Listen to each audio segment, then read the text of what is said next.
नमस्ते दोस्तों। तो कैसे हैं आप? जय हिंद। मैं हेमेंद्र प्रजापति एक बार फिर आपके सामने पेश हूँ आपके कंप्यूटर की क्लास लेकर। किसके लिए? आपके आगामी जो इन्फॉर्मेशन असिस्टेंट की वैकेंसी है इसके लिए। ठीक है। और भी इससे रिलेटेड जो भी कंप्यूटर से रिलेटेड जितने भी आपके एग्ज़ाम हैं उन सभी में ये जो हम अभी पढ़ रहे हैं फंडामेंटल ऑफ कंप्यूटर, ये सभी सब्जेक्ट आपका सभी जो कोर्स है वो सभी में सेम रहता है ना। मतलब कंप्यूटर जहाँ जहाँ आपसे पूछा जाता है, चाहे वो किसी भी स्टेट का कोई भी एग्ज़ाम हो, जहाँ कंप्यूटर पूछा जाता है वहाँ सभी आपका सेम रहता है ना।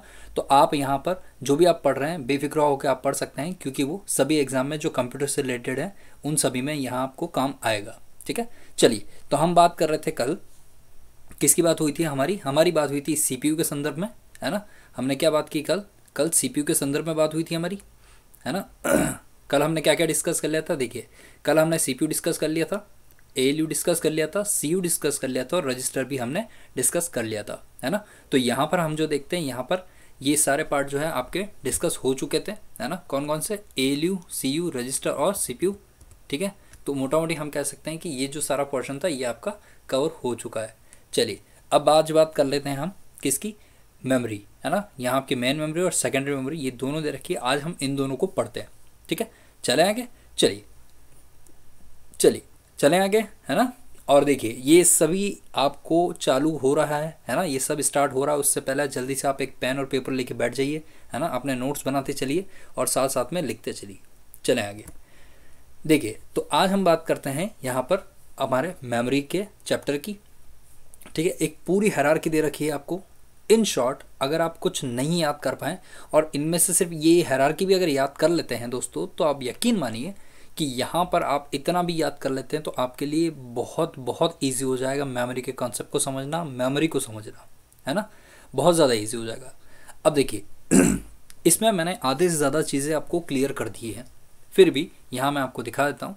यह है आपका मेमोरी का पोर्शन। इसमें दो तरह की मेमोरी होती है। एक होती है आपकी प्राइमरी, है ना, और दूसरी कौन सी होती है आपकी? सेकेंडरी। चलिए, इसको आगे लेके चलते हैं। ठीक है। प्राइमरी और सेकेंडरी दो तरह की हुई। फिर यहाँ हम बात करते हैं प्राइमरी में आपके वापस रैम और रोम दो तरह की आ जाती हैं। ठीक है। और रैम में भी यहाँ एस रैम और डी रैम आती है। डी रैम किस टाइप की होती है? ए डी रैम यानी एसिंक्रोनाइज, डी रैम यानी सिंक्रोनाइज, है ना, और D D R RAM double data rate RAM. ठीक। इसके बाद बात करते हैं रोम की, रैंडम रीड ऑनली मेमोरी। ये आपका रैंडम एक्सेस मेमोरी। ठीक है। तो रीड ऑनली मेमोरी कितने तरह की होती है? तीन तरह की होती है वापस यहाँ। Programmable read only memory, erasable programmable read only memory, electronic erasable programmable read only memory, है ना। तो यहाँ पर ये तीन तरह की होती है। यहाँ आपका पोर्शन ये आपका प्राइमरी मेमोरी का खत्म होता है। आते हैं सेकेंडरी मेमोरी की तरफ। तो इसमें आपका दो तरह के होते हैं अगेन, सिक्वेंशियल और डायरेक्ट एक्सेस। सिक्वेंशियल जो सीक्वेंस के हिसाब से आप कह सकते हैं एक तरह से एग्जीक्यूट करता है, जैसे कि सीक्वेंस में ही ए के बाद बी, बी के बाद सी, सी के बाद डी, डी के बाद ई, यानी कि पूरा सीक्वेंस वही, जैसे कि 1 2 3 4 तो सभी सीक्वेंस में करेगा। जबकि यहाँ डायरेक्ट एक्सेस है। डायरेक्ट एक्सेस में भी यहाँ आपके तीन प्रकार दे रखे हैं, है ना। 3 टाइप्स ऑफ डायरेक्ट एक्सेस। एक मैग्नेटिक डिस्क, दूसरा ऑप्टिकल डिस्क, तीसरा मेमोरी स्टोरेज। ठीक है। अब हम बात करते हैं यहाँ मैग्नेटिक डिस्क में भी आपके दो तरह की हैं, एक फ्लॉपी, एक हार्ड डिस्क। ऑप्टिकल डिस्क में अगर हम बात करें तो सीडी, डीवीडी और ब्लूरे। फिर बात करते हैं मेमोरी स्टोरेज, जिसमें फ्लैश या पेन ड्राइव, है ना। इसी को फ्लैश को ही पेन ड्राइव कहते हैं, पेन ड्राइव को ही फ्लैश कहते हैं। इसका एक और पार्ट आता है मेमोरी कार्ड। ठीक है। तो यहाँ पर हमने इस पूरे में मेमोरी के बारे में देखा। अब हम क्या करेंगे? अब हम एक एक पोर्शन को खोलते हुए चलेंगे, एक एक पोर्शन में हम लिखते हुए चलेंगे, उसके बारे में और जानते हुए चलेंगे। ठीक है। ये तो हुआ आपका ब्रीफ इंट्रोडक्शन। चलिए चलते हैं आगे, है ना। देखिए दोस्तों, फर्स्टली हमने कहा यहाँ हम किसकी बात कर रहे थे? यहाँ फर्स्टली हम बात कर रहे थे प्राइमरी मेमोरी की। ठीक है। किसकी? आपकी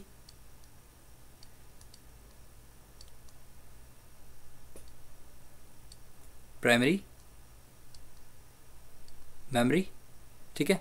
हम बात कर रहे हैं प्राइमरी मेमोरी की। तो अब प्राइमरी मेमोरी कौन कौन से पार्ट है ये हमने देखे। अब डिस्कस करते हैं हम एक एक पार्ट को। ठीक है।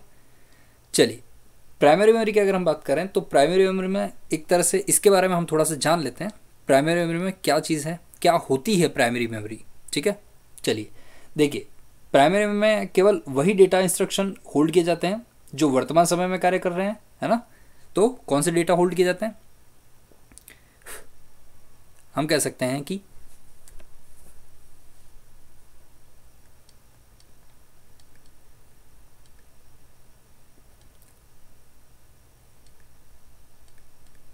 प्राइमरी मेमोरी में वही डेटा और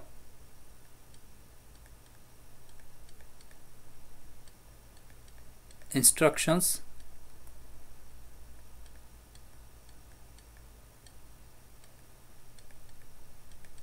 होल्ड किए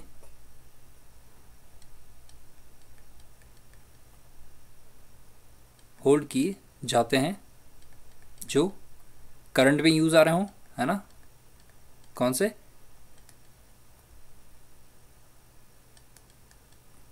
जो करंट में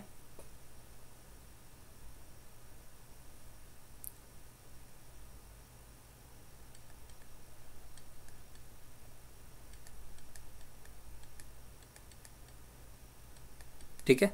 तो प्राइमरी में कौन सा डेटा आता है? जो करंटली अभी काम कर रहा है ना, रैम के ऊपर जो काम कर रहा है, अभी अभी इंस्ट्रक्शन दिया है वो उसके लिए कोशिश कर रहा है, उसके लिए काम कर रहा है। तो हम पहली बात तो कहते हैं कि प्राइमरी मेमोरी में क्या होता है, आपका वही डेटा इंस्ट्रक्शन रहता है जो रियल टाइम में, करंट टाइम में अभी आप काम कर रहा है, ठीक है। और दूसरी बात क्या है कि प्रोसेस के दौरान क्या होता है कि प्रोसेस के दौरान डेटा जो है वो प्राइमरी मेमोरी में ही सेव रहता है ना। इस चीज़ को आप नोट कीजिएगा, ये सारी चीज़ें जो है आप नोट करते चलेगा। क्या है कि प्रोसेसिंग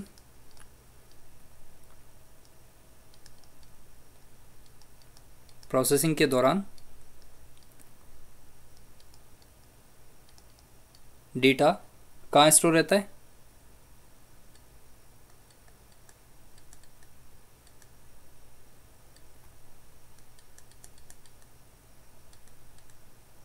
प्राइमरी मेमोरी में ही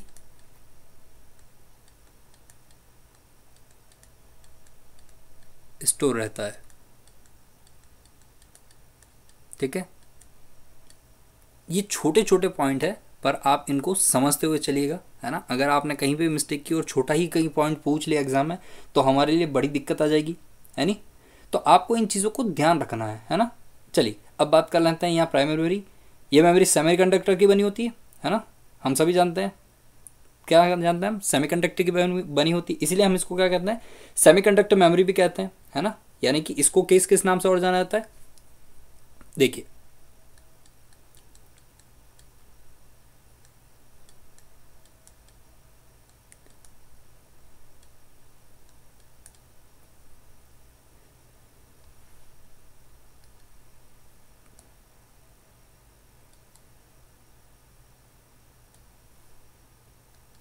किसकी बनी होती है? हमने क्या कहा, हमने कहा कि भैया ये जो है वो होती है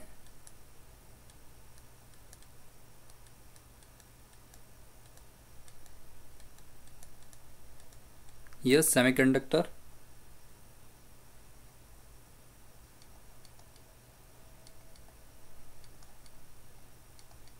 की बनी होती है।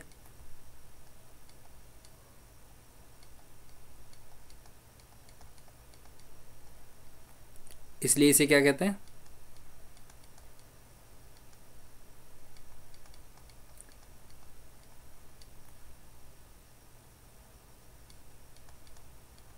सेमीकंडक्टर मेमोरी भी कहते हैं।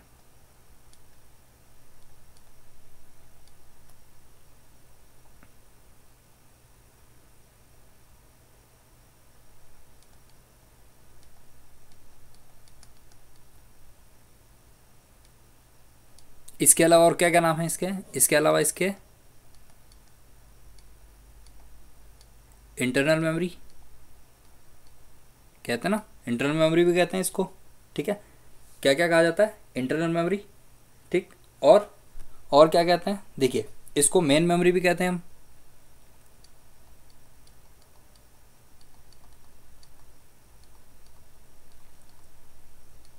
ठीक है। ये चीज़ आपको ध्यान रखनी है, ठीक है, प्राइमरी मेमोरी को क्या कहते हैं, मेन मेमोरी भी कहते हैं, इंटरनल मेमोरी कहते हैं और सेमीकंडक्टर मेमोरी भी कहते हैं। चलिए आगे चलते हैं और बात करते हैं इसको। ठीक है, ये किसका भाग है, हाँ अगर हम बात करें ये किसका भाग है तो यह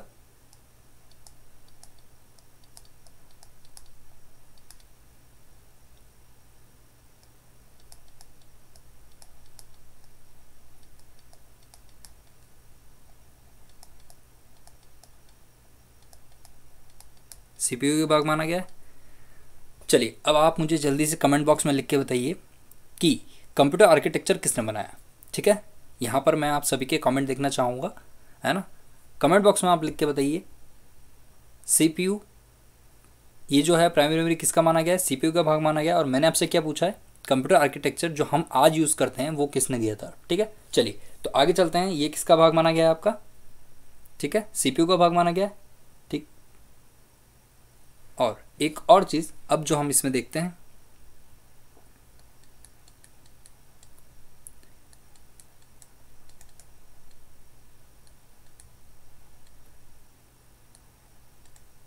प्राइमरी मेमोरी जो होती है वो क्या होती है, सेकेंडरी स्टोरेज से यानी सेकेंडरी मेमोरी से ज़्यादा पावरफुल होती है। ठीक है, प्राइमरी मेमोरी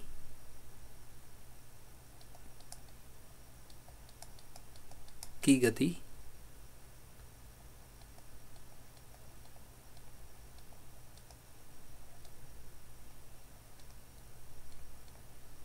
सेकेंडरी मेमोरी से अधिक होती है ना। चलिए अब बात कर लेते हैं ये कितने तरह की होती है।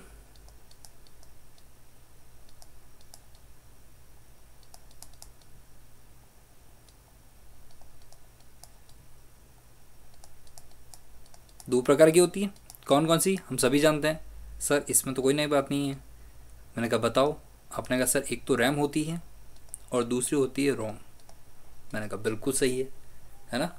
क्या क्या है, एक रैम होती है बिल्कुल, और दूसरी क्या होती है, रोम होती है। ठीक है, चले आगे। चलिए देखिए, हमने देखा यहाँ पर दो होती हैं। अब चलते हैं हम एक एक के बारे में पढ़ लेते हैं। देखिए फर्स्ट फैक्टर किसके बारे में आ जाएगा आपका,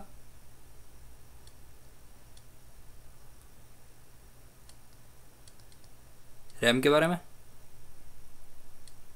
क्या है यहाँ रैम का मतलब, यहाँ रैम से क्या मतलब है, देखिए हम सभी जानते हैं यहाँ रैम से क्या मतलब है। यहाँ रैम से मतलब है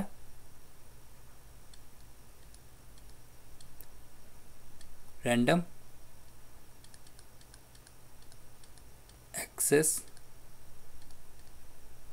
मेमोरी। ठीक है, इसे रैंडम एक्सेस मेमोरी का क्यों कहा गया, देखिए समझिए क्या है कि कंप्यूटर जो प्रोसेस करता है वो करता है आपका इस तरह, चीज़ समझिएगा, है ना। कंप्यूटर प्रोसेस करता है इस तरह। ठीक है, यानी देखिए कंप्यूटर प्रोसेस कर रहा है आपका सिक्वेंशली, पहले 0 फिर 1 फिर 2 फिर 3 फिर 4 फिर 5 6 7 8 9 10 11 इस तरह सब प्रोसेस कर रहा है। ठीक है, अब इसी तरह अगर प्रोसेस करेगा तो ये तो क्या हो गया, क्या हो गया, ये सिक्वेंशियल हो गया। पर अगर कंप्यूटर क्या करे, रैंडमली कोई प्रोसेस स्टार्ट कर दे, है ना, तो ये क्या हो गया, आप रैंडमली यानी कि कहीं से भी ये रैंडमली ही प्रोसेस आपका ये रैम करता है। मतलब अब देखिए रैम किस तरह से काम करता है, यहाँ तो मैंने आपको बताया कि रैंडमली कोई भी काम उठा के कर लेगा, पर काम करता कैसे है। आप एक चीज़ समझिए कि अभी जैसे कि मैं यहाँ काम कर रहा हूँ, अभी मैंने ये मिटाने का काम किया इस इरेजर के थ्रू, है ना। अभी कंप्यूटर इसको क्या इंस्ट्रक्शन दे रहा है कि भैया ये जो इरेजर है इसके थ्रू ये तुम डेटा जो है वो मिटाओ। सडनली मैं चेंज कर देता हूँ अपना इंस्ट्रक्शन। अब मैं कह रहा हूँ कि नहीं ड्रॉ कीजिए, है ना, मैं क्या कह रहा हूँ, नहीं ड्रॉ कीजिए, तो सडनली इंस्ट्रक्शन चेंज हो गया। यानी कि रैंडमली चीज़ें बदलती गई, एक ही तरह का काम कंटिन्यूसली नहीं हो रहा है ना। एक ही तरह का काम क्या जो है कंटिन्यूसली नहीं हो रहा है, और कंटिन्यूसली एक तरह का काम नहीं होने की वजह से क्या हो रहा है, चीज़ें बार बार परिवर्तित हो रही है। तो ये चीज़ें करने का काम कौन करता है आपका, ये आपका रैम करता है ना। रैंडमली यानी कि बार बार बदलती हुई वस्तुओं का कार्य करने का काम कौन कर रहा है आपका, ये आपका रैम कर रहा है, यानी कि रैंडम एक्सेस मेमोरी। इसीलिए ही इसको क्या कहा गया है, रैंडम एक्सेस मेमोरी कहा गया। ठीक है, चले आगे। चलिए देखिए इसमें क्या क्या आपको चीज़ें इंपॉर्टेंट है जो ध्यान रखनी है। इसमें जो डेटा है ना, हाँ, वो रैंडमली रीड एंड राइट किया जा सकता है ना। यही बात हमने कही थी, अभी हम यही समझ रहे थे। यानी कि इसमें क्या कहा गया है, इसमें कहा गया है कि डेटा जो है वो रैंडमली यानी कहीं से भी, है ना, कोई फॉर्मेट फिक्स नहीं है, कहीं से भी, फर्स्ट से लास्ट से मिड से कहीं से भी, है ना, रीड एंड राइट किया जा सकता है, बिल्कुल किया जा सकता है।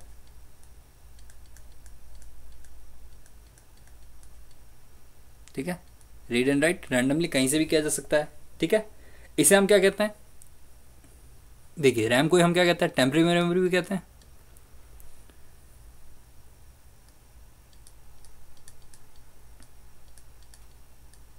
इसे ही हम क्या कहते हैं, टेम्परेरी मेमोरी।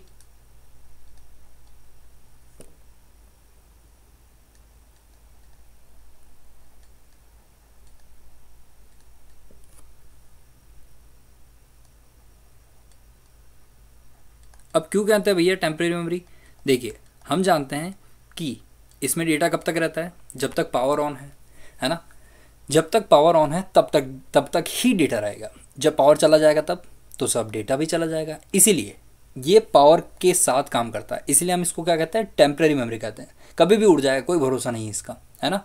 तो क्या है ये, टेम्परेरी मेमोरी है, इसका आपको ध्यान रखना है। ठीक है, क्यों कहते हैं इसको, यहाँ पे भी लिख लीजिए आप, यहाँ पर एक और इस तरह से लाइन लिख लीजिए ताकि आपको याद रहे। मैंने आपको मतलब तो बता ही दिया,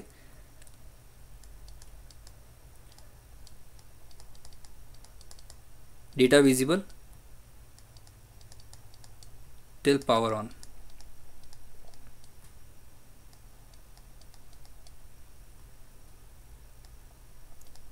एंड आफ्टर पावर ऑफ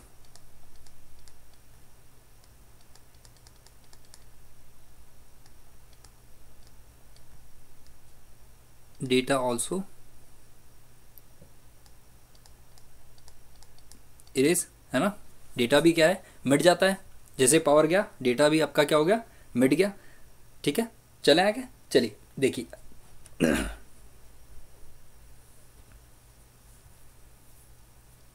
इसे हम क्या कहते हैं, हमने क्या कभी डेटा उड़ जाता है ना, पावर के साथ क्या होता है, डेटा उड़ जाता है। मतलब कि किस तरह की मेमोरी होगी, यह वॉलेटाइल मेमोरी हो गया। किस तरह की मेमोरी हो गया ये, वॉलेटाइल। वॉलेटाइल का मतलब क्या होता है, देखिए परिवर्तनशील, जो बार बार बदलता रहे, है ना। वॉलेटाइल का मतलब क्या, परिवर्तनशील, जो बार बार बदलता रहे, तो यह वॉलेटाइल मेमोरी, है ना, वॉलेटाइल मेमोरी है, इसका आपको ध्यान रखना है। देखिए इसके बाद इसमें आप क्या और चीज़ बता सकते हैं, हाँ इससे क्या कह सकते हैं, देखिए कहीं ना कहीं हमको पता है कि ये क्या है, इसी को हम क्या कहते हैं, कंप्यूटर की वर्किंग मेमोरी भी कहते हैं। क्यों कहते हैं, क्योंकि कंप्यूटर में होने वाला प्रत्येक कार्य, है ना, कौन सा, प्रत्येक कार्य रैम के थ्रू ही होगा। अब आप देखिए एक चीज़ समझिए, हमने ये चीज़ शायद कल भी देखी थी, नहीं तो अभी देख लेते हैं।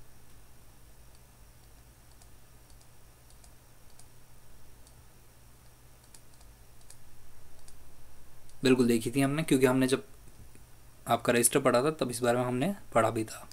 चलिए इस चीज़ को समझिए, देखिए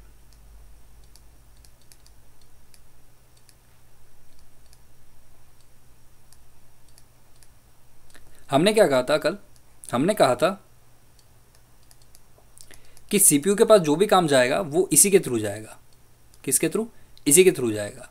मतलब अगर कोई भी डेटा है सबसे पहले किसके पास आएगा, सेकेंडरी डेटा में भी अगर पड़ा है तो वो डायरेक्ट, ऐसा नहीं हो सकता है यहाँ जाके डायरेक्ट एक्सेस कर ले, है ना, ये कभी नहीं होगा।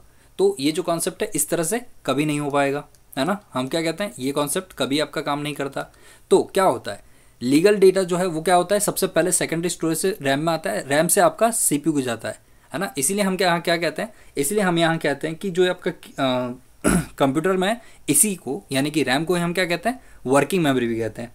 ठीक है, क्या कहते हैं हम, वर्किंग मेमोरी भी कहते हैं। चलिए इसको अब यहाँ थोड़ा सा लिख लेते हैं, इसी को ही आप क्या कहते हैं,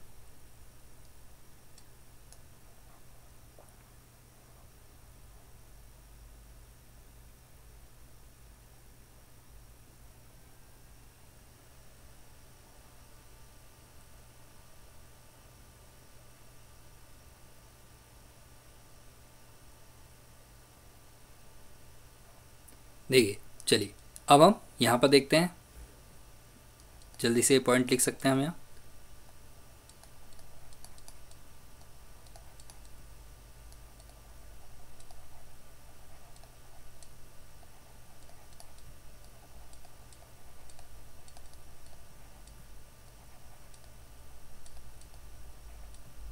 क्यों कहते हैं ये बता दिया मैंने आपको, है ना। क्यों कहते हैं ये भी बता दिया मैंने आपको। इसे ही कंप्यूटर की क्या कहते हैं, वर्किंग मेमोरी भी कहते हैं। देखिए चीज़ें आप समझते हुए चलिएगा, आगे लेकर चलती रहेगा, ठीक है। तो हमने क्या देखा, सबसे पहले यहाँ आपके रैम में आता है, उसके बाद डेटा जो भी है वो होता है एग्जीक्यूट, ठीक है। चले अब देखिए इसमें एक छोटी सी चीज़ आप और देख लीजिए, क्योंकि ये इसलिए क्योंकि हार्डवेयर पार्ट में ये आपको देखने को मिलता है।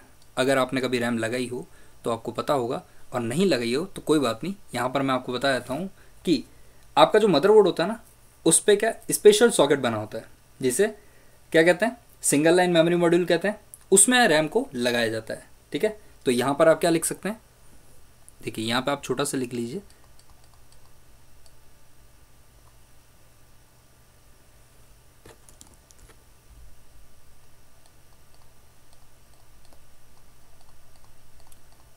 मदरबोर्ड पर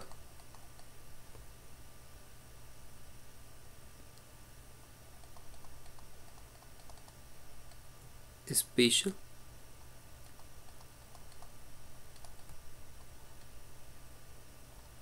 वो आपको ऐसे पूछेगा और फिर आपसे कहेगा बताइए इसकी फुल फॉर्म क्या है। तो तब आपको कंफ्यूज नहीं होना है, क्यों, क्योंकि हम अभी पढ़ ले रहे हैं, है ना। इसकी फुल फॉर्म क्या होगी, सिंगल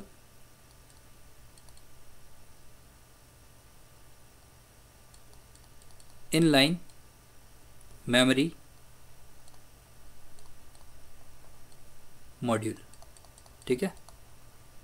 आपको इस चीज़ को यहीं पढ़ लेना है, ठीक है।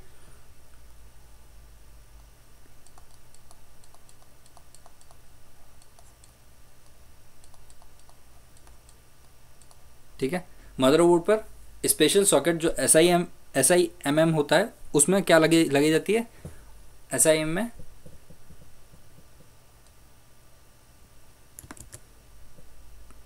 यहाँ पर थोड़ा सा लिख लीजिएगा, रैम लगाई जाती है, ठीक है।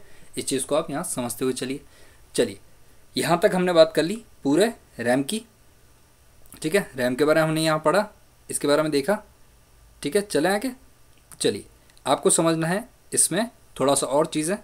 अब यहाँ पे हम आ जाते हैं दो तरफ में, क्या, दो तरफ में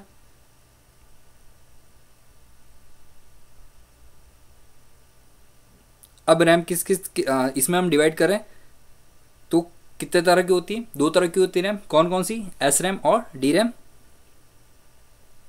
चलिए तो हम देख लेते हैं SRAM और DRAM के बारे में, यहाँ पर लिख लें।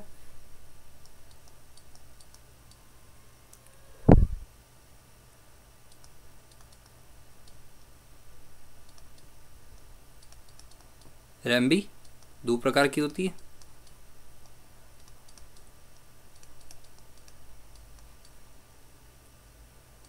कौन कौन सी, दो प्रकार की रैम कौन कौन सी होती है, एक, अच्छा एक तो नहीं आ सकता है ना, एक क्यों नहीं आ सकता, क्योंकि आपका जो सीक्वेंस है वो टूट जाएगा, तो आप इसे क्या लिख लीजिए, A, ठीक है। SRAM और B, DRAM। SRAM यानी स्टैटिक रैम और DRAM यानी आपका डायनेमिक रैम, ठीक है। चलिए तो आप इस चीज़ को देखते हुए चलिए। देखिए SRAM में आपको थोड़ा सा समझना है, SRAM में थोड़ा आपको क्या समझना है कि जो कंटिन्यूसली है अभी, है ना, मतलब हम क्या कह सकते हैं कि एक तरह का काम, स्टैटिकली काम एक तरह का करने के लिए क्या जिम्मेदार है, आपका SRAM है। चलिए इसको हम विस्तार से देखते हैं, है ना, क्या देखते हैं हम, थोड़ा सा विस्तार से देखते हैं इसको। चलिए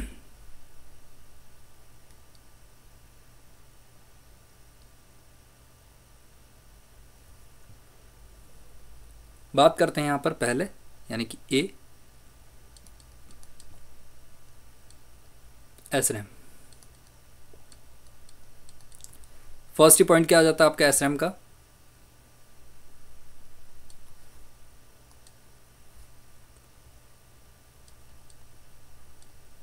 स्टैटिक रैंडम एक्सेस मेमोरी, है ना? क्या हो जाता है? Static random access memory. अब देखिए स्टैटिक रैंडम एक्सेस मेमोरी जो है, इसी को ही आप क्या कहते हैं? आप देखते हैं ना,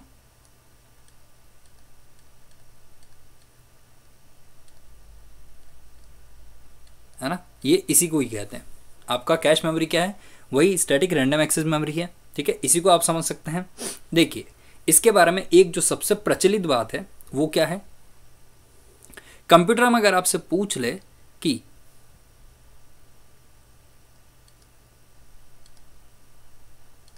कंप्यूटर में सबसे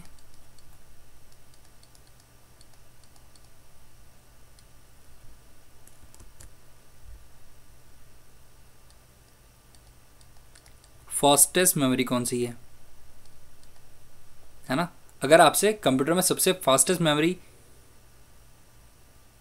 का क्रम पूछ ले, क्या पूछ ले? क्रम पूछ ले। क्रम इसलिए ताकि इसी में आपका बहुत सारी चीज़ें कवर हो जाएगी, ठीक है। क्या क्या हो जाएगी? देखिए अगर फास्टेस्ट मेमोरी का क्रम पूछ ले तो सबसे फास्ट जो है वो आपकी आएगी रजिस्टर, ठीक है। रजिस्टर के बाद आएगी आपकी SRAM, ठीक है, जिसे हम क्या कहते हैं? कैश भी कहते हैं। इसके बाद आएगी आपकी रैम। अब क्योंकि यहाँ दूसरे रैम की तो बात SRAM की बात हो चुकी है, तो यहाँ पे कौन सी दूसरी आ जाएगी? DRAM ही आएगी। और इसके बाद आता है आपका सेकेंडरी मेमोरी, ठीक है। अगर मेमोरी के क्रम में आपसे पूछ ले कि मेमोरी के क्रम में इस चीज़ों को इस तरह से जमाइए, तो आपको बताना है कि सबसे फर्स्ट कौन सी हो गई? रजिस्टर। सेकंड कौन सी हो गई? कैश या आपका SRAM। थर्ड कौन सी होगी? रैम या DRAM होगी। और फोर्थ आपकी कौन सी हो जाएगी? फोर्थ हो जाएगी आपकी सेकेंडरी मेमोरी, है ना। तो इसको इंपॉर्टेंटली लिख लीजिएगा कहीं, है ना, ताकि आपको याद रहे। ये बहुत इंपॉर्टेंट चीज़ है दोस्तों। देखिए RSS भी जो है वो कहीं ना कहीं इसी तरह के आपके क्वेश्चन पूछने की कोशिश करता है ना, वो इसी तरह से चीज़ों को देखने की बात करता है ना। अब आपको बस ये ध्यान रखना है कि कौन सी चीज़ कहाँ आपको किस तरह से मैनेज करनी है। चलिए इसमें हम आधी और थोड़ी सी और चीज़ देख लेते हैं। क्या देख लेते हैं? देखिए DRAM की तुलना में ये क्या है? SRAM जो है वो किसकी तुलना में? DRAM की तुलना में थोड़ी सी ज़्यादा मेमोरी क्या होती है? फास्टेस्ट होती है ना। यहाँ पे हम क्या देखा है? फास्टेस्ट होती है। क्यों होती है? देखिए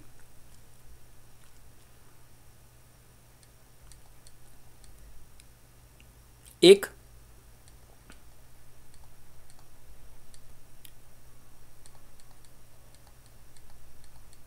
DRAM की तुलना में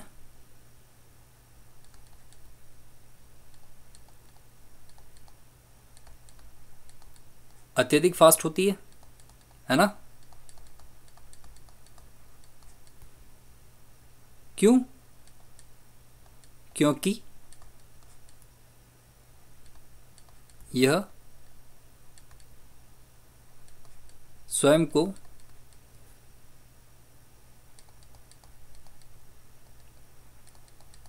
बार बार रिफ्रेश नहीं करती है,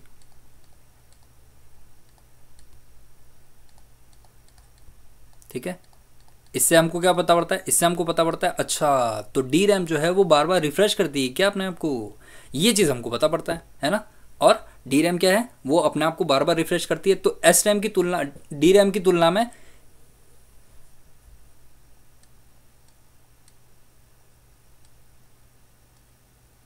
DRAM की तुलना में यह अत्यधिक फास्ट होती है क्योंकि यह स्वयं को बार बार रिफ्रेश नहीं करती है, ठीक है। दूसरा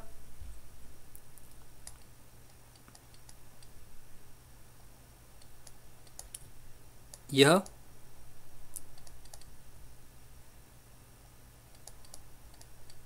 ट्रांजिस्टर जो ट्रांजिस्टर होते हैं उनके द्वारा बनाई जाती है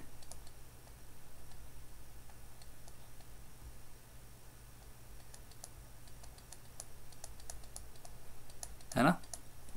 किसके द्वारा, देखिए यहाँ पर किसके यूज़ होते हैं, यहाँ पर ट्रांजिस्टर का यूज़ हो रहा है, जबकि हम अगर अब यहाँ पर हम जिसके इसके बारे में पढ़ेंगे डी रैम के बारे में, तो डी रैम में यहाँ पे क्या यूज़ आएगा, देखिए यहीं पे देख लेते हैं आपका, ताकि तुलनात्मक चीज़ें हो जाएंगी आपकी थोड़ी सी।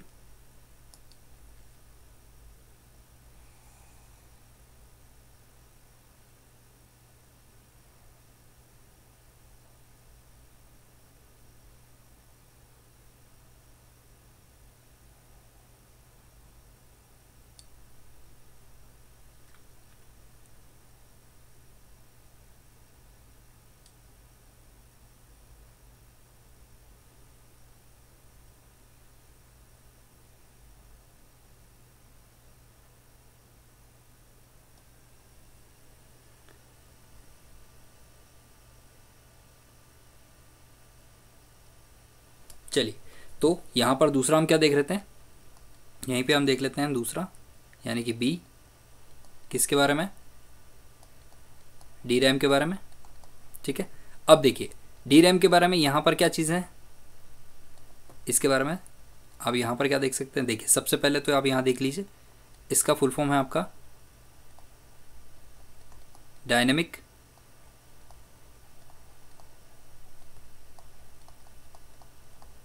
Random access memory. क्या है, डायनेमिक रैंडम एक्सेस मेमोरी। अब यहाँ पर क्या चीज़ है, यहाँ पर स्पेशली इसी को आप हमें लिखना है, यह स्वयं को बार बार रिफ्रेश करती है ना। ये क्या करती है, स्वयं को बार बार रिफ्रेश करती है। ठीक है, आपको ये ध्यान रखना है, जो बार बार अपने आप को रिफ्रेश कर रही है वो कौन सी मेमोरी है आपकी, वो आपकी डी रैम है। ठीक है, अब इसमें क्या होता है, क्यों बार बार रिफ्रेश करना पड़ता है, देखिए मेरी बात समझिएगा, यहाँ पर हमें एक और चीज़ देखनी है। हम यहाँ पर क्या यूज़ कर रहे थे, हम यहाँ पर तो ट्रांजिस्टर यूज़ कर रहे थे। अब यहाँ क्या होता है, देखिए यह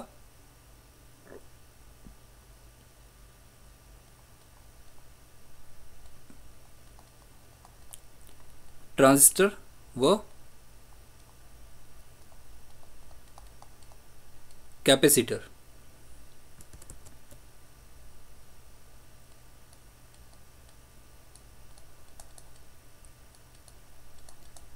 से मिलकर बनी होती है।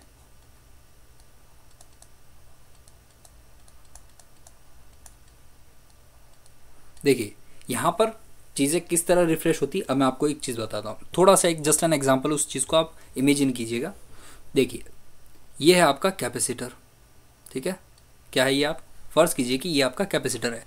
अब क्या होता है डायनेमिक में, जब भी डेटा हम जब जैसे हमने अभी जैसे यहाँ डिस्कस किया था कि अभी मैंने सेलेक्ट कर रखा है पेन, ठीक है, यहाँ पर मैं पेन से कुछ भी लिख सकता हूँ, इंस्टेंटली मैंने सेलेक्ट कर लिया रबर, और रबर से मिटा देता हूँ, यानी कि यहाँ काम क्या हो रहा है, डायनेमिकली हो रहा है, कभी भी कुछ भी परिवर्तित हो सक रहा है। तो ये जो इंस्ट्रक्शन है कौन सा, ये जो मैंने लिखा है ना, एक ये होल्ड हुआ, इस ये होल्ड होके कहाँ गया, ये यहाँ इस कैपेसिटर के ऊपर लिख गया, है ना, यहाँ कैपेसिटर के ऊपर लिख दिया आपने। फिर जब दूसरा इंस्ट्रक्शन हुआ और दूसरा इंस्ट्रक्शन ने अपना काम किया, तो यहाँ इंस्ट्रक्शन जब लिखा गया, अब क्या होता है, जैसे ही मुझे पता है कि हाँ इंस्ट्रक्शन दूसरा आ गया, तो यहाँ पर ये जो वैल्यू है वो वैल्यू क्या हो जाएगी, ये वैल्यू हो जाएगी ज़ीरो। क्या हो जाएगी, ज़ीरो। तो 10 10 10 ये इस तरह का बार बार जो फॉर्मेट बार बार चेंज होता रहता है, ये किस पर होता है, ये इस कैपेसिटर पे ही होता है ना, किस पर होता है, इस कैपेसिटर पे होता है। इसीलिए हम कहते हैं कि जो बार बार रिफ्रेश करती है, रिफ्रेश में क्या करती है, बार बार रिफ्रेश जो करती है उसमें यही data read and right, read and right, right erase, right erase, right erase, यही करने का काम करती है। ठीक है, इसीलिए जो रैम है, डी रैम है, वो आपका मल्टीपल्स टाइम बहुत सारे काम एक साथ करती है ना, और बार बार डेटा जो है वो राइट इरेज करके उसको बहुत ज़्यादा टाइम लगता है, इसीलिए वो कहीं ना कहीं आपके एस रैम से कंपेरिजन में क्या होती है, इसके कंपैरिजन में ये क्या होती है, स्लो होती है। ठीक है, तो इस चीज़ का आपको ध्यान रखना है। ठीक है, आपको इस चीज़ को थोड़ी तरह अच्छी तरह से देखना है। ठीक है,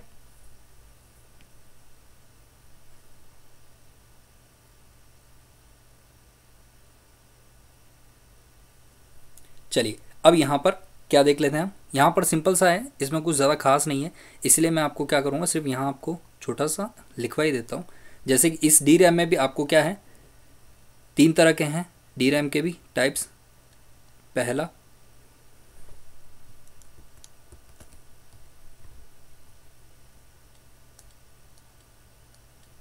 ठीक है,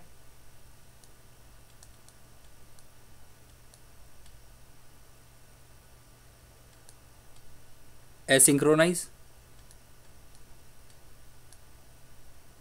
एसिंक्रोनस डी रैम। दूसरा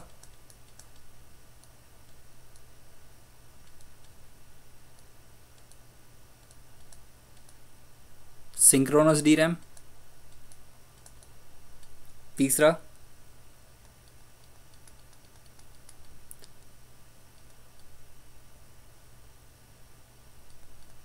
डबल डेटा,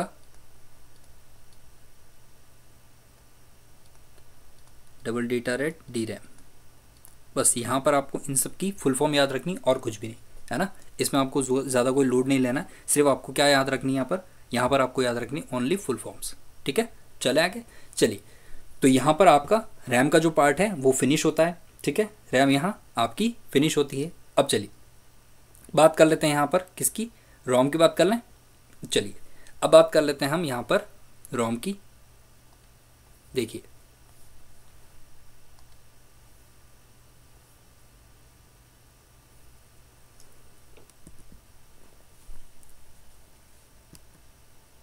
सिक्वेंशली देख लें, है ना।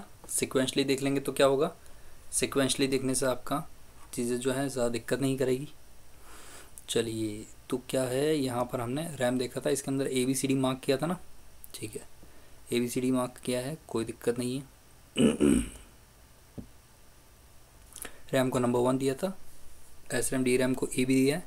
ठीक है, और नेक्स्ट आपका दे दिया है इसको। ठीक है, चलिए कोई इशू नहीं है। अब चलते हैं यहाँ पर सेकंड नंबर पर, यानी कि सेकंड नंबर पर हमने यहाँ क्या देखा है, हम यहाँ बात करते हैं रोम की। जब कभी हम रोम की बात करते हैं तो सबसे पहले तो स्ट्राइक क्या आता है दिमाग,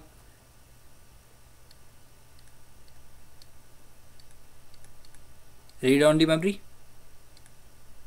ठीक है, और यहाँ पे अब सब कुछ अपोजिट होने लगेगा किसके, रैम के। क्या होने लगेगा, सब कुछ अपोजिट होने लगेगा। देखिए इसमें क्या होता है, यह है रीड ओनली मेमोरी। तो इसमें सबसे इम्पोर्टेंट का क्या है कि एक तो ये भी क्या होती है,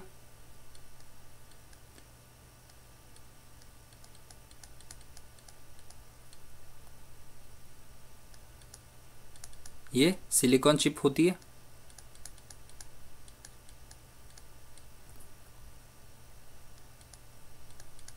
जिस पर जब डेटा आपका जब ये बन रही होती है ना, और जब इसको CPU सॉकेट पर लगाते हैं तब इसमें डेटा जो है वो आपका इंस्ट्रक्शन डेटा वो स्टोर कर दिए जाते हैं। अब वो कौन से डेटा और इंस्ट्रक्शन हैं जो स्टोर कर दिए जाते हैं, इसकी चर्चा हम आगे करते हैं। तो इस पर आप यहाँ लिख लीजिए सिंपल सा कि यह सिलिकॉन चिप होती है जिस पर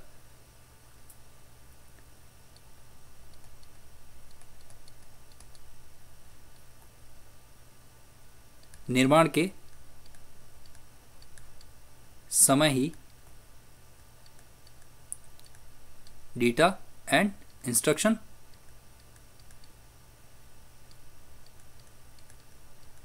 ठीक है, निर्माण के समय डेटा एंड इंस्ट्रक्शन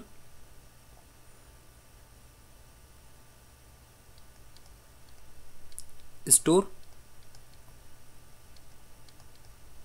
कर दिए जाते हैं। ठीक है, निर्माण के समय डेटा इंस्ट्रक्शन वो जो है स्टोर कर दिए जाते हैं। ये कौन से होते हैं, ये होते हैं आपके, एग्जाम्पल क्या है इसका, इसका एग्जाम्पल है आपका बायोस, है ना। क्या है बायोस, बेसिक इनपुट आउटपुट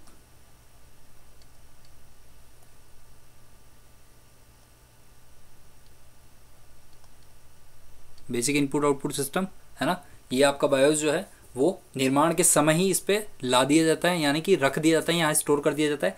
तो क्या होता है कि जब भी आप पीसी ऑन करते हैं तो आपका ये बायोस जो है, रैम आता है, इस बायोस को इस रोम से निकाल कर और अपने साथ ले जाता है और वहाँ पर प्रोसेस करता है। तब जाकर आपका स्टार्ट क्या होता है, तब आपका सीपीयू जो है वो स्टार्ट होता है सेल्फ टेस्ट पे। किस पे? सेल्फ टेस्ट पे, है ना। पावर ऑन सेल्फ टेस्ट, जिसे हम क्या कहते हैं, पोस्ट, वो वहाँ पर स्टार्ट होता है। ठीक है, ये चीज़ आपको ध्यान रखनी है। दूसरी चीज़, जैसे कि हमने उसके अपोजिट में देखी थी, मतलब यहाँ इसके अपोजिट में बात कर रहे हैं, तो यहाँ पर क्या है, इसे हम क्या कहते हैं, इसे हम कहते हैं परमानेंट स्टोरेज, है ना। कब? ये परमानेंट स्टोरेज है। और हमने वहाँ क्या कहा था, हमने कहा था वो वॉलेटाइल है। ये क्या है,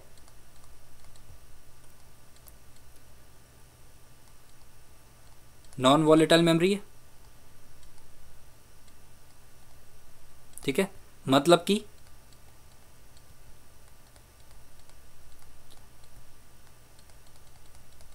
पावर ऑफ होने पर भी डेटा इरेज नहीं होता।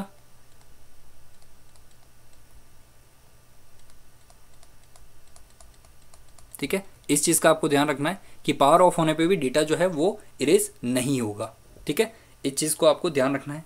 ठीक है, इसके अलावा इस पर जो लिखा डेटा है, जो भी आपने, जैसे कि हम बात कर रहे थे, बायोस की बात कर रहे थे, है ना, वो जो डेटा लिखा गया है उसमें किस तरह का कोई आप बदलाव नहीं कर सकते। देखिए, है ना, यानी कि यहाँ जो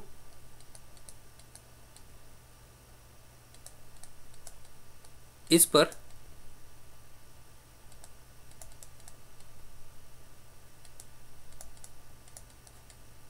राइट किया गया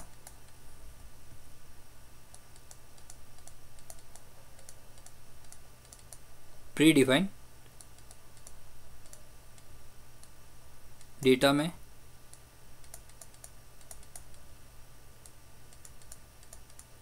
कोई परिवर्तन नहीं किया जा सकता।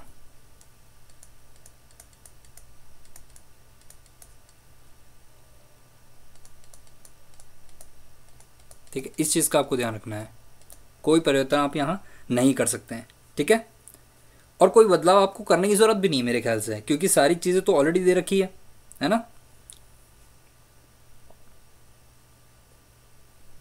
अब एक और चीज़ इसमें आपको देखनी है, इसके कौन कौन से सबऑर्डिनेट्स हैं, है ना। अगर हम बात करें तो यहाँ पर सबऑर्डिनेट्स क्या क्या हैं इसके, देखिए।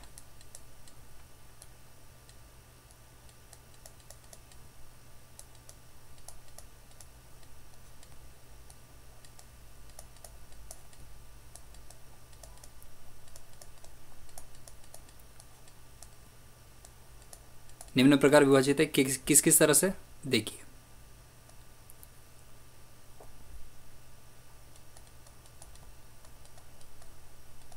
पीरोम, ईपीरोम, और तीसरा कौन सा है, ईपीरोम। ठीक है, तो तीन तरह से इसे विभाजित कर रखा है। ठीक है, आपको ध्यान रखना है, तीन तरह से विभाजित कर रखा है। अब देखिए एक और चीज़ यहाँ पर आप छोटा सा सिंपल सा लिख लीजिए, क्या लिखना है,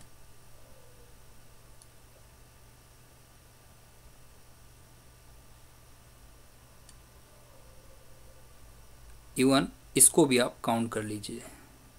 ठीक है, क्या है, इसको भी आप काउंट कर लीजिए। तो इन पे जो डेटा लिखा जाता है ना, इस पे जो कोई भी सॉफ्टवेयर हो या प्रोग्राम हो जो स्टोर किया जाता है, इनमें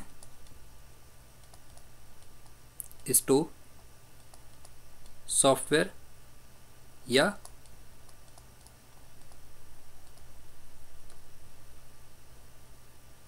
प्रोग्राम्स को हम क्या कहते हैं, देखिए इसे कहते हैं आप फर्मवेयर।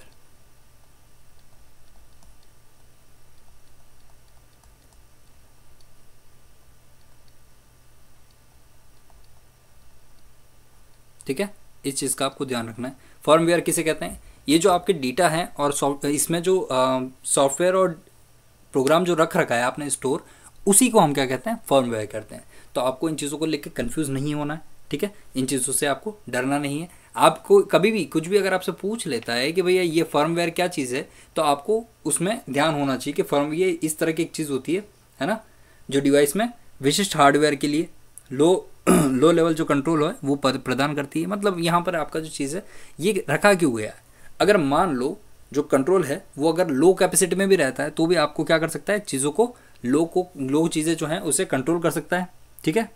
अब यानी कि हमने क्या कहा था अभी कि ये जो बायोस है ये इसी में ही रीड एंड राइट होता है, यही कहा था हमने क्या कहा था कि ये जो आपका बायोस है वो भी इसी में होता है। तो एक तरह से हम क्या कह रहे हैं, हम कह रहे हैं कि इसमें जो भी डेटा और सॉफ्टवेयर या इंस्ट्रक्शन लिखा जाता है उसे हम क्या कहते हैं, फर्मवेयर कहते हैं। तो आपका ये जो बायोस है, ठीक है, ये क्या हुआ, ये भी एक आपका फर्मवेयर ही हुआ ना। तो बायोस क्या हुआ, एक तरह का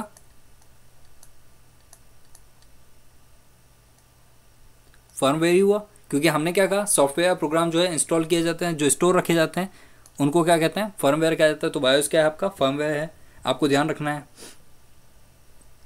इसी के साथ बूटिंग प्रोसेस, ये भी आपका फर्मवेयर है, ठीक है, ये आपका यहीं से रहता है, यहीं से उठा के लेके जाता है रैम। आपको इन चीज़ों को ध्यान रखना है। चलिए चलते हैं आगे और अब इन एक एक को भी पढ़ लेते हैं। एक एक क्या है, जैसे कि आपका पी रोम आ गया है ना। स्टार्टिंग करते हैं आपके किससे, पी रोम से। देखिए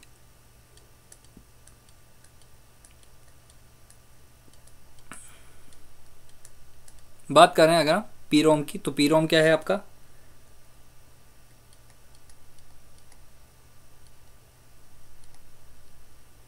programmable read only memory,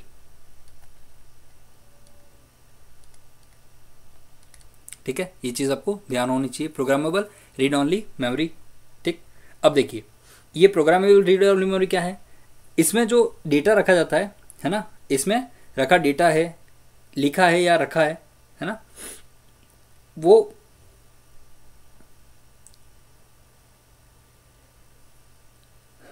okay, ठीक है। तो यहाँ पर थोड़ी सी मुझे प्रॉब्लम हो गई थी। देखिए हम क्या कह रहे थे कि जो डेटा जो है वो कभी भी बार बार लिखा नहीं जा सकता, यानी कि एक बार आपने डेटा लिख दिया, बस आप उसी डेटा को पढ़ते रहिए, ठीक है। हम क्या कह रहे हैं, एक बार जो आपने डेटा लिख दिया है, पी रोम में क्या है, एक तरह का डेटा जिस तरह का एक बार आप लिख चुके हैं उसी को आप पढ़ते रहिए, उसको आप हटा नहीं सकते हैं, इरेज नहीं कर सकते, उसमें किस तरह के परिवर्तन नहीं कर सकते हैं। जैसे देखिए, जैसे कि हमने क्या पढ़ा था, BIOS basic input output operation. अब ये एक बार आपने रोम पे लिख दिए है ना, अब बार बार ऐसा थोड़ी ना आप इसको बदलते रहेंगे, चेंज करते रहेंगे, इसको चेंज नहीं कर सकते हैं, क्योंकि अगर आपने इसको बदलने की कोशिश की तो आपका जो पूरा का पूरा कंप्यूटर है वो क्या हो जाएगा, करप्ट हो जाएगा, है ना, पूरा का पूरा कंप्यूटर जो है वो खत्म हो जाएगा। तो हम क्या कहते हैं कि इस तरह का जो रैम है वो आपका किस कैटेगरी में आ रहा है, वो आ रहा है आपका पी रोम, यानी programmable read only memory category में आ रहा है, ठीक है। आपको ध्यान रखना है प्रोग्रामेबल रीड ओनली मेमोरी में क्या होता है। इसमें देखिए यहाँ हम लिखते हैं थोड़ा सा,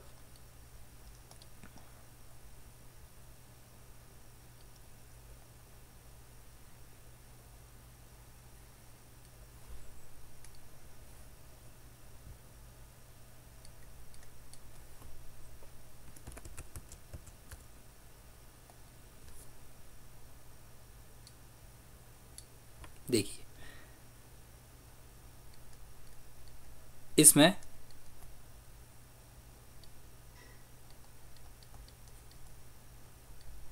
पहले से लिखे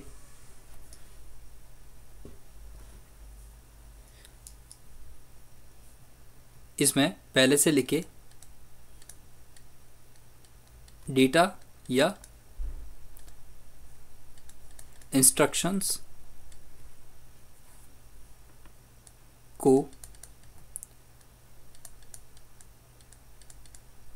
ना हटाया जा सकता है,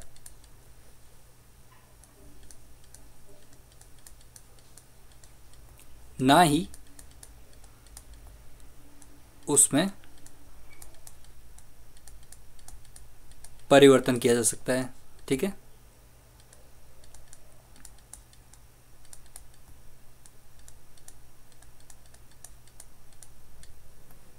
ठीक है, ना तो आप उसे हटा सकते हैं, ना उसे आप परिवर्तन कर सकते हैं। मतलब एक बार आपने डेटा इसमें लिख दिया, देखिए पी रोम में क्या है, कोई एक यूज़र है, कंपनी है, वो कंपनी क्या करती है, एक बार लिख देती है, ठीक है।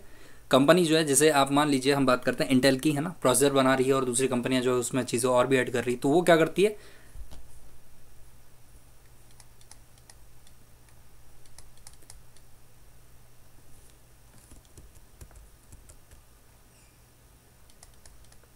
राइट वंस, ठीक है, एक बार लिखिए,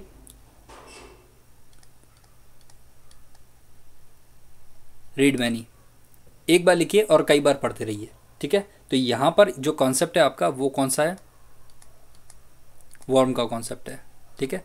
राइट वंस रीड मैनी का जो कॉन्सेप्ट है वो आपको यहाँ पर देखने को मिलता है, ठीक है। देखिए अब आपने कहा सर कि इसमें जो इंस्ट्रक्शन है वो पहले से लिखे होते हैं, तो ये होते कैसे हैं और कैसे एग्जीक्यूट होते हैं। मैंने कहा देखो इसमें क्या है कि, चलिए इसे लिखते चले साथ में, इसमें छोटे छोटे फ्यूज़ होते हैं, क्या होते हैं, छोटे छोटे फ्यूज़ होते हैं। अब छोटे छोटे जो फ्यूज़ होते हैं उस फ्यूज़ पे आपका जो डेटा है वो रीड एंड राइट उस पर लिखा होता है।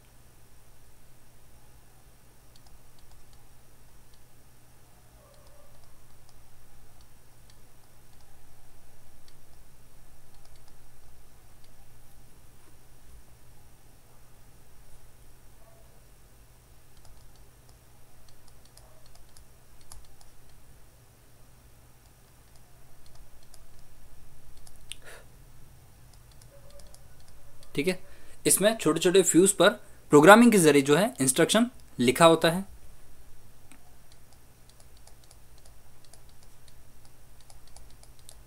और एक बार इंस्ट्रक्शन लिख दिया और उसे लॉक कर दिया, उसके बाद आप उस चीज़ को वापस चेंज नहीं कर सकते, ठीक है। तो इसमें फ्यूज़, छोटे छोटे फ्यूज़ पर प्रोग्रामिंग के जरिए इंस्ट्रक्शन लिखा होता है, तभी हम कहते हैं कि इनके जो इंस्ट्रक्शन है उनको आप चेंज नहीं कर सकते, बदल नहीं सकते, परिवर्तन नहीं कर सकते उसमें, और किसी तरह से डिलीट भी आप नहीं कर सकते हैं, ठीक है। तो आपको इसमें यानी कि पी रोम में यही ध्यान रखना है, इससे ज़्यादा पी रोम में आपको कुछ नहीं देखना है, ठीक है। चलिए चलते हैं आगे, कहाँ बढ़ते हैं, आगे बढ़ते हैं हम, आते हैं आपके ई पी रोम में। EPROM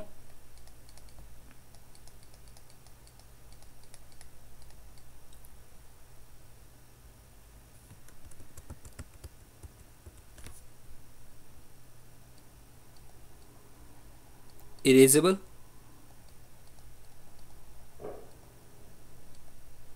प्रोग्रामिंग,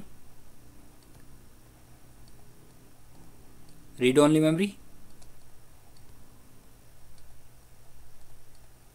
ठीक है, erasable, programming, read only memory. इसमें क्या है, देखिए इसमें यह है कि जो डेटा है आपका, है ना, यहाँ पर चीज़ें समझिएगा।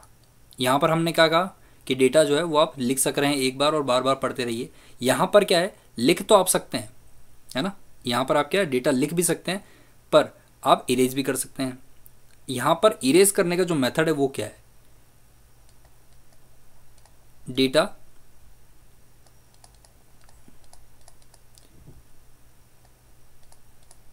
इरेज करने के लिए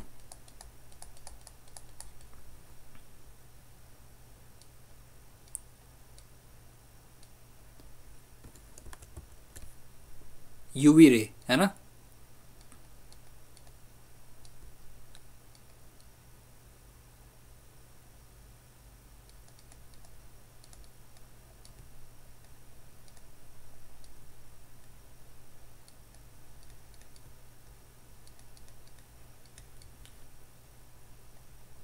डेटा इरेज करने के लिए किसका काम यहाँ पे यूज़ करते हैं, अल्ट्रा वायलेट रे का जो है यूज़ किया जाता है ना।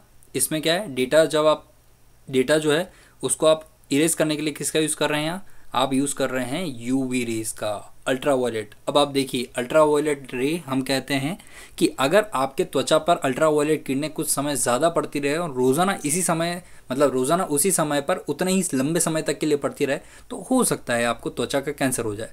ऐसी किरणें, इतनी हार्मफुल किरणें जो हैं वो यहाँ पर किस तरह पॉजिटिव वे में यूज़ की जा सके, तो हमने ये एक तरीका निकाला कि क्यों ना ऐसा किया जाए कि इस किरणों का तरीका, इस किरणों का जो वे है उसे हम बदल कर डेटा को इरेज करने के लिए तैयार करें, है ना।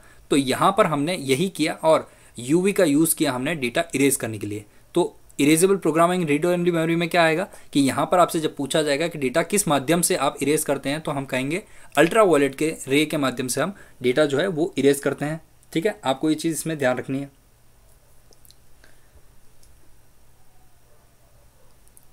अब दूसरी चीज़ इसमें क्या है,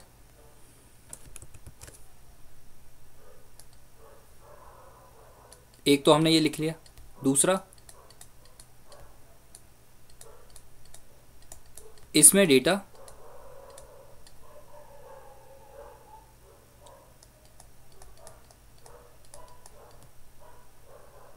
लिखा जा सकता है एवं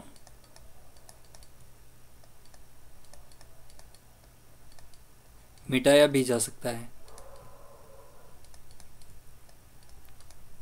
ठीक है, हैंस प्रूव है, हमने ऊपर देखा, अभी मिटाया भी जा रहा है और दिखाया भी जा रहा है। ठीक है, चलिए बात करते हैं तीसरा, यानी कि ईईपीरोम की।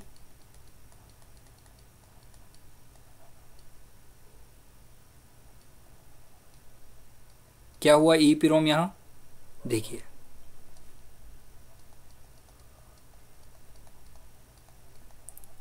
इलेक्ट्रॉनिक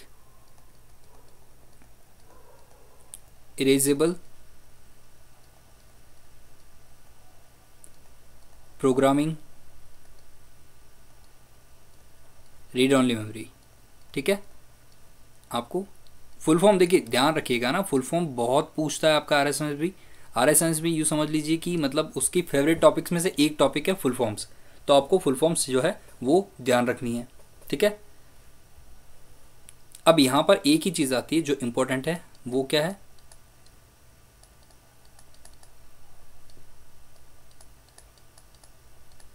हाई वोल्टेज इलेक्ट्रिक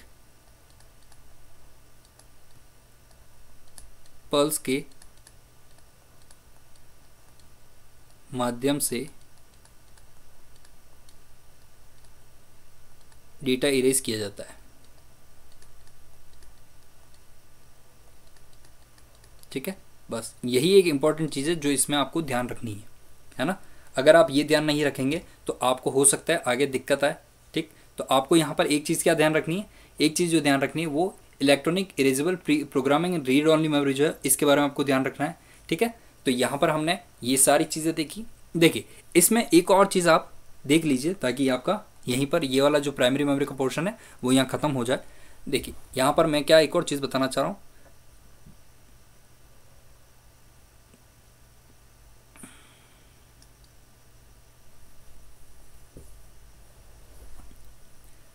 देखिए यहाँ पर कैश मेमोरी, यानी कि कैश मेमोरी के बारे में हम थोड़ा समझ लेते हैं।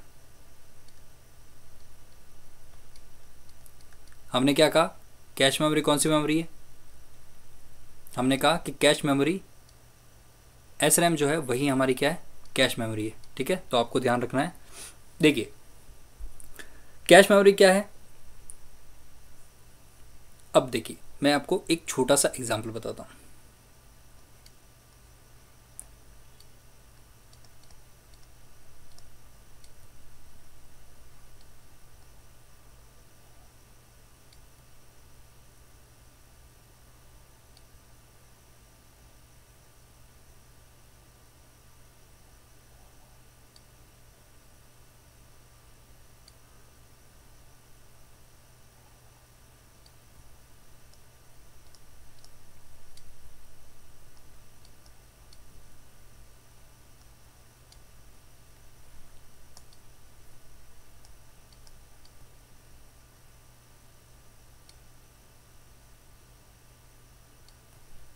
ठीक है, देखिए थोड़ा सा आप यहाँ पर देखिएगा, ये तो आपका CPU है और इसी CPU पे आपका क्या रहता है, L1 रहता है। अब देखिए चीज़ें थोड़ी सी गौर कीजिएगा, क्या हमने कहा कि जो डेटा है पहले रैम के पास आएगा और रैम जो है वो आपके किसके पास ले जाएगा, वो आपके ले जाएगा रजिस्टर के पास, ठीक है, और रजिस्टर प्रोसेस करके वापस उसी फॉर्मेट में, सेम फॉर्मेट में आगे आपका बढ़ाता रहेगा, ठीक है, हमने यही कहा था। चलिए आगे इसी कहानी को बढ़ाते हैं। अब देखिए डेटा जो है यहाँ से उठकर, स्टोरेज से उठकर रैम में आ चुका है, ठीक है, डेटा स्टोरेज से उठकर रैम में आ चुका है। रैम से डेटा यहाँ पर इस L3 पर आपका स्टोर रहता है। क्यों रहता है? देखिए सामान्यतः क्या होता है, जो कैश मेमोरी है वो क्या काम करती है, डेटा को कंटेन करके रखने का काम करती है, ठीक है। कौन सा डेटा? जो बार बार रैंडमली जल्दी काम आता है। यानी कि हम कह सकते हैं कि इस चीज़ को आप इस तरह समझिए कि आपने जो आपका कीबोर्ड है ना, कौन सा आपका जो कीबोर्ड है उस पर आप जब कुछ टाइप करते हैं तो ऊपर आपको सजेस्ट करता है। वो सजेस्ट कैसे करता है? वो सजेस्ट करता है आपकी यूटिलिटी के आधार पर, है ना। आप कौन सा वर्ड ज़्यादा यूज़ कर रहे हैं उसको वहाँ आपके कीबोर्ड के फर्स्ट कैपिटल अक्षर, फर्स्ट जो अक्षर है, जो सजेशन के अक्षर है उसमें सबसे पहले स्थान पर रख देता है। तो यहाँ पर सेम वही चीज़ यहाँ होती है, वहाँ पर भी यही सेम कैश यूज़ हो रही है, यहाँ पर भी सेम कैश यूज़ हो रही है। अब ऐसी चीज़ें जो बार बार यहाँ काम आती है ना, जो बार बार रैम है वो सीपीयू को देता है और बार बार यूज़ करता है। तो सीपीयू यहाँ पर ये क्या करता है, कंटेनर, ये आपका कैश कंटेनर है जो क्या करता है, इस L3 में वो सारे इंस्ट्रक्शन यहाँ रख लेता है जो बार बार रैंडम जल्दी यूज़ होते हैं, है ना। तो यहाँ पर वो सारा इंस्ट्रक्शन ये खुद यहाँ ही कैरी करके रख लेता है जो यूज़ आते हैं। अब सर आप तो कह रहे हैं जो रैंडम जल्दी यूज़ आते हैं या फ्रिक्वेंटली यूज़ आते हैं वो तो L3 कंटेन करके रख लेता है। उसका क्या जो इसमें नहीं है और कोई नया डेटा आया है? मैंने कहा देखो, अगर है तो यहीं से ले लेगा और यहाँ आगे पास कर देगा।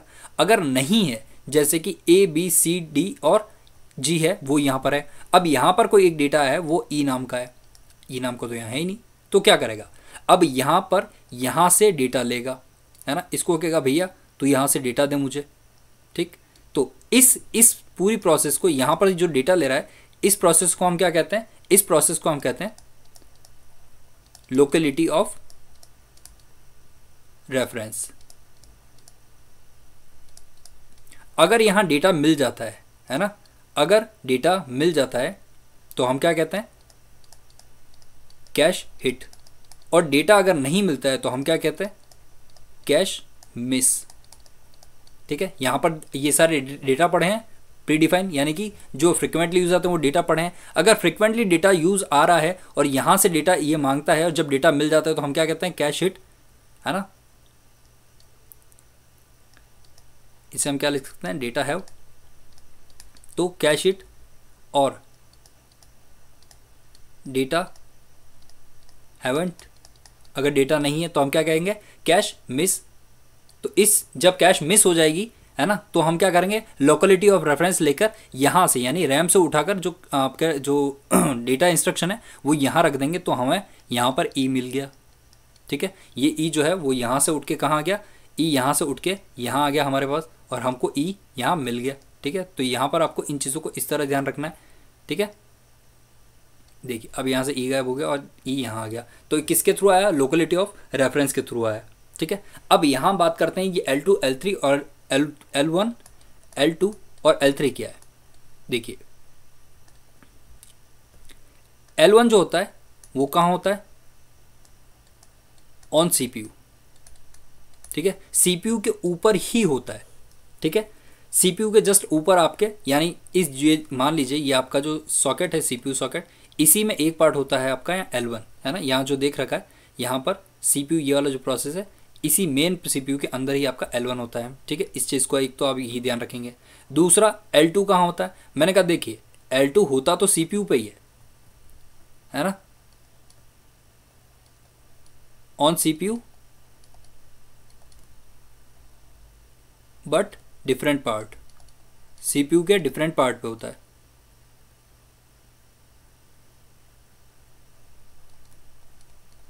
CPU के डिफरेंट पार्ट पे होता है। L3 क्या होता है,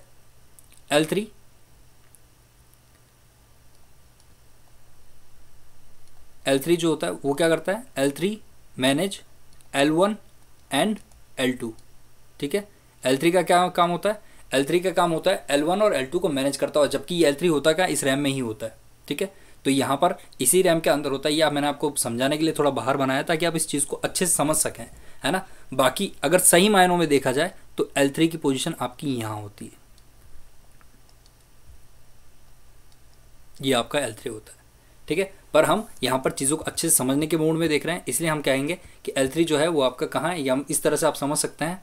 और यही L3 यहाँ आपका बड़ा वास्तविक रूप मैंने आपको देके आपको बता रखा है कि यहाँ पर इस तरह से L3 काम करता है। तो कैश जो है वो आपका, ये सारे पॉइंट जो है कैश में आप लिख सकते हैं, देख सकते हैं। ठीक है, आपको इन चीज़ों को ध्यान रखना है, इस चीज़ को आप कंप्लीटली रिवाइज कीजिएगा और देखते रहिएगा। ठीक है देखिए दोस्तों, आपके लिए बहुत सारी चीज़ें हो रही हैं और यही कंटिन्यूस क्लास हम आगे चलाते रहेंगे, है ना। इसमें हमने जैसे आपसे प्रॉमिस किया है, पूरा का पूरा सूचना सहायक का जो कोर्स है वो पूरा कोर्स मैं यहाँ फ्री करवाऊँगा विदाउट एनी फ़ी। किसी भी तरह का कोई चार्जेस नहीं है आपका, पर पूरा कोर्स मैं फ्री आपको करवाऊँगा ही करवाऊँगा। आपके एग्ज़ाम से, इवन एग्ज़ाम से ही पहले मैं आपको ये पूरा कोर्स कंप्लीट करा दूंगा, ताकि आपको रिवीजन का टाइम भी मिल सके।